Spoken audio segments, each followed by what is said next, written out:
8473 గ్రామ పంచాయతీలకు సొంత భవనాలు లేవట. శిథిల భవనాలు, అద్దె గదులు, కమ్యూనిటీ హాల్లు, సర్కారు స్కూళ్ల వరండాల్లో విధులు నిర్వహిస్తున్నారట. ఇది మన 12 ఏళ్ల తెలంగాణ అసలు భాగోతం ఇది. గ్రామ పంచాయతీకి కొత్త బిల్డింగ్లు లేవట, కనీసం ఇల్లు లేవట.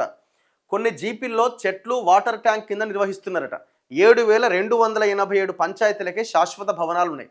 రికార్డులు ఉంచేందుకు అల్మారాలు కూడా లేవట. అల్మారాలు కదా, సర్పంచ్ కూర్చుంటానికి కుర్చీ ఉందా?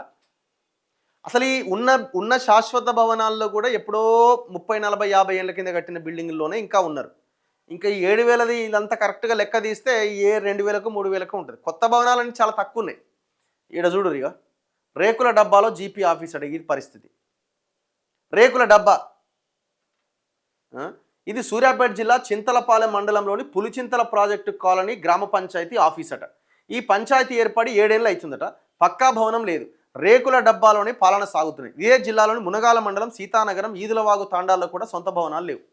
చూసినారు సర్పంచ్ ఆఫీస్ ఎట్లుందో మన గ్రామ పంచాయతీ ఆఫీస్.